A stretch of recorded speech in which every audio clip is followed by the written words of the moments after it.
Hello hi నమస్కారం అండి మిత్రులందరికీ. ఇక్కడ మనము కొత్త ఇష్యూస్ని చూస్తున్నాము. ఇక పోతే ఇప్పటిదాకా మనకు రిక్రూట్మెంట్ అయింది, మంచి ఎగ్జామ్స్ రాసాము, మంచిగానే గురుకుల్లో చేరుకుంటాము అని చెప్పేసి మనం అనుకున్నాము. బట్ గురుకుల్లో చేరుకుంటాము అనేటువంటి నమ్మకాన్ని ఇక్కడ మన వాళ్ళు ఏం చేశారంటే దాన్ని ఊడ్చేశారు. ఎట్లా ఊడ్చేశారు చూడండి. గురుకుల టీచర్లకు త్వరలో పోస్టింగులు అని అంటున్నారు. మరి ఇన్ని రోజులుగా కోర్టులో కేసు వేసి ఇక కేసు గెలిచి మరింత డబ్బు ఖర్చు చేసి ఆగమైనటువంటి మన జీవితాల మీద ఇంత కూడా ప్రభుత్వానికి పట్టింపు లేదా? అసలు 1% కూడా ప్రభుత్వం పట్టించుకోవట్లేదు. అంటే మనకు కోర్టు ఇచ్చినటువంటి హామీ, కోర్టు ఇచ్చిన తీర్పు, కోర్టు ప్రభుత్వానికి ఇచ్చినటువంటి ఆదేశము, ఇవన్నిటిని కూడా గవర్నమెంట్ ఏదైనా సరే దానికి తల వంచి నడవాల్సిందే. కానీ ఆ విధంగా జరగట్లేదు ఈరోజు. మరి ఇప్పుడు ఈ టీచర్లకు త్వరలో పోస్టింగ్ అని అంటున్నారు. ఇలా చూస్తే ఇక వెబ్ కౌన్సిలింగ్తో కొత్త వారికి పోస్టింగులు అని మరి పేపర్లలో నిన్నటి నుంచి ఈ విషయాలు చక్కర కొడుతున్నాయి. ఇంకా ముందు చూస్తే ఒక విషయం మనం ముందరకు వచ్చింది. మరి చనిపోయిన 4 ఏళ్ల తర్వాత కూడా ఉద్యోగ చివరి పరీక్షకు, అంటే ఎలక్ట్రిసిటీ డిపార్ట్మెంట్ వాళ్ళకు ఖమ్మం ఎక్కడానికి చివరి పరీక్షకు పిలవడం జరిగింది. వీళ్లకు కూడా తొలి ఫలితాలలో అంటే తొలి జాబితాలో పేరు రాకపోతే వీళ్ళు కేసు పెడితే ఏమైందంటే న్యాయస్థానాన్ని ఆశ్రయిస్తే వీళ్ళకి కూడా ఏమైందంటే చివరికి నియామకాలు సరిగ్గా చేపట్టాలని గవర్నమెంట్ చెప్తే, అంటే తొలి ఫలితాల తర్వాత తొలి జాబితా తర్వాత మళ్ళీ తుది జాబితాను కూడా వచ్చేటువంటి మెరిట్ ప్రకారం ఇవ్వాలని చెప్పేసి, వాళ్ళ ప్రతిభ ప్రకారం వాళ్ళకు పోస్టులు ఇవ్వాలి అని చెప్పేసి కోర్టు ఇక్కడ మనకు వీళ్ళకి కేసులో తీర్పిస్తే మరి ఈ మ్యాటర్ చదివినట్టయితే ఇక్కడ తెలుస్తుంది. అందుకని ఇప్పుడు కోర్టు ఏం చేసింది అంటే వీళ్ళకి 24 జూన్ నాడు ఈ మనిషిని పిలవడం జరిగింది. కానీ దురదృష్టవశాత్తు ఈయన ప్రస్తుతం చనిపోవడం జరిగింది. ఇక్కడ ఫోటో ఫైల్లో మనం చూస్తున్నాము, జూమ్ చేస్తాను. ఈయన చనిపోవడం జరిగింది. ఈయనకు 2018లో 2018లో రాసిన రాత పరీక్ష తర్వాత మిగులు పోస్టులు ఉండేసరికి ఏం చేశారంటే వీళ్ళు కేసు పెట్టారు. మాకు కూడా నెక్స్ట్ మెరిట్తో డౌన్ మెరిట్తో రీలిక్విష్మెంట్ ఇచ్చి మాకు పోస్టులు ఇవ్వాలి అనేటువంటి అనంతర పరిణామాలతో మెరిట్ ప్రకారం భర్తీ చేయాలని చెప్పి వీళ్ళు కోరుకుంటే అప్పటి గవర్నమెంట్ ఏం చేసింది అంటే కోర్టు యొక్క విషయాలను ఒప్పుకున్నది, ఆ కార్యాచరణను మొదలుపెట్టింది. కనుక ఇప్పుడు ఏమైందంటే వీళ్ళు కాంగ్రెసే ఈ పని చేస్తుంది అన్నట్టు చెప్పుకోవడానికి కాదు, ఈ కార్యాచరణ అప్పుడే స్టార్ట్ అయింది 18లోనే. కాబట్టి ఈ పని అనేది కంపల్సరీ వాళ్ళు చేసినట్టు. ఇక ఎవరో వచ్చి ఇచ్చినటువంటి పోస్టులను భర్తీ చేస్తే సగం అయిపోయిన భర్తీని కంప్లీట్గా ముట్టిస్తే నేనే చేసిన, ఎస్ ఐఎమ్ గ్రేట్ అన్నట్టుగా మనోడు చెప్పుకుంటున్నాడు. ఇక మనోడు తర్వాయి వేరైపోయింది. కానీ మనం చూస్తున్నాం మిత్రులారా, ఈయన పోస్టు 4 ఏళ్ల తర్వాత కూడా ఇచ్చారు అని అంటే ప్రస్తుతం మనకు కూడా గవర్నమెంట్ ఇస్తుంది అనేటువంటి నమ్మకం ఉంచుకోవాలి. బట్ ఈ ప్రభుత్వాన్ని నమ్మలేము అంటే తప్పకుండా ఏం చేయాలంటే మనం ఒక పని చేయాలి. వీళ్ళ కోసం మనము ముఖ్యమంత్రికో,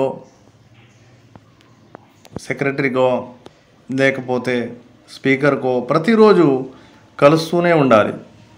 లేదా వీళ్ళెవ్వరిలో మనకు నమ్మకం లేదు, వీళ్ళు ఏ పనైనా చేయొచ్చు, వీళ్ళపైన నమ్మకం లేదు. ఎందుకంటే ఇప్పుడు వస్తున్నటువంటి టాక్స్ కొన్ని పేపర్ న్యూస్లలో కూడా రావడం జరిగింది.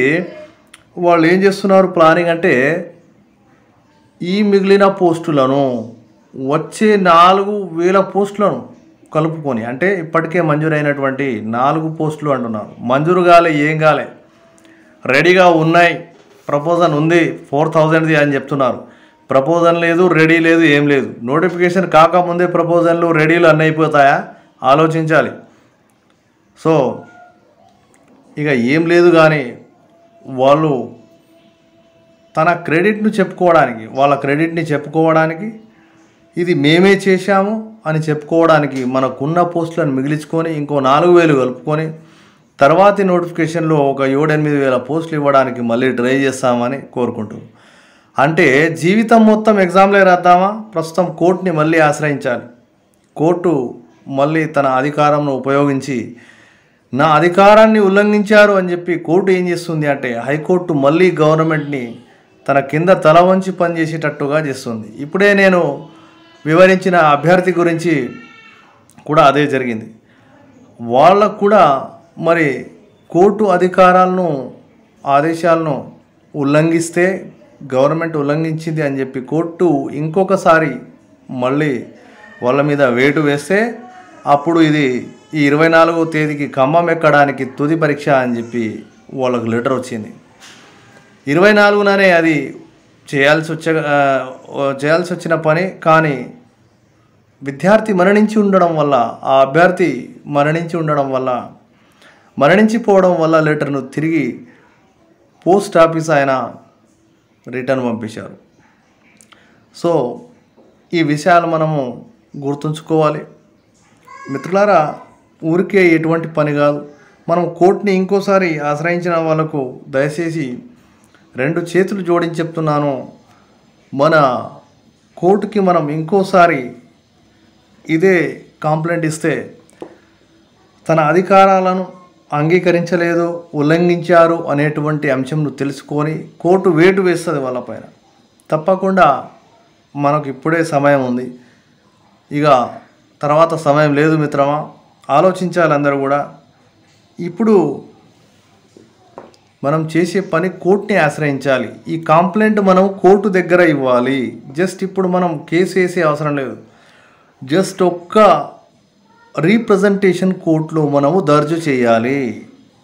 ఎందుకు అంటే, మనం ఇచ్చే రీప్రజెంటేషన్లో మనం కంప్లైంట్ ఇచ్చినట్టు, కోర్టు అధికారాలను ప్రభుత్వం ధిక్కరించింది అనేటువంటి అంశమును కోర్టుకి మళ్ళీ తెలియజేస్తే, అది రీఫ్రెష్గా మళ్ళీ వేటు వేసి మనకాయి ఈ పని జరగాలి అని చెప్పి ఇంకో ఒత్తిడి కోర్టు తీసుకొస్తుంది. కాబట్టి సో ఇది గమనించాలి అభ్యర్థులందరూ కూడా.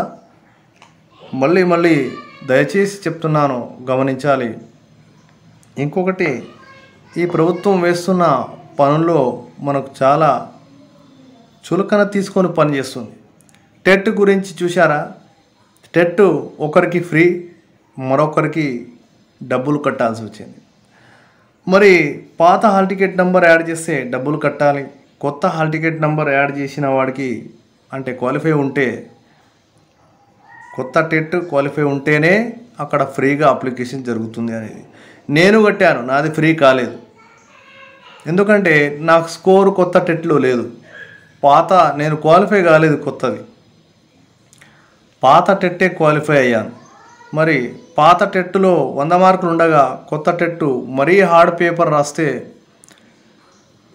ఇక ఆ బార్డర్ క్వాలిఫైలో అయినాము, అది క్వాలిఫై అయినట్టు కాదు. ఇంకా 75-76 మార్క్స్ను క్వాలిఫై అని నేను అనుకోను. ఇక 100 మార్కులు వచ్చిన పేపర్ను, ఆ పర్సెంటేజ్ని మనం వదులుకొని 75 మార్కులు 76 మార్కులతో వచ్చినటువంటి పేపర్ను ముందర పెట్టుకొని డీసీ సాధించగలమా? అందుకనే పాత టెట్ యాడ్ చేస్తే ఫీజు తీసుకున్నారు. అలా కాకుండా కొంచెం ప్రభుత్వ వైఖరి మనకై మళ్ళాలి అంటే మనం కోర్టును ఆశ్రయించాలి. మనము ఇంకా చాలా పనులు చేయాలి. అలా వీళ్ళని వాళ్ళని ప్రభుత్వ అధికారుల్ని బాగా కలవాలి. సో అప్పుడే మన పని తీరుతుంది అని నేను అనుకుంటున్నా. మిత్రులందరికీ మరొకసారి గమనించండి, అందరూ కూడా ఒక్కసారి ఆలోచించండి అని మరొకసారి నేను విన్నపం చేస్తున్నాను. Thank you for listening. ఇక సబ్స్క్రైబ్ చేయని వారు మళ్ళీ సబ్స్క్రైబ్ చేసుకోండి. మరియు ఇందులో హిందీ టెట్ వీడియోస్ కూడా చాలా ఉన్నాయి మా ఛానల్లో, కాబట్టి గమనించి దాన్ని కూడా వచ్చే సీటెట్ మరియు టెట్ల కోసం వినియోగించుకోగలరు. Thank you very much.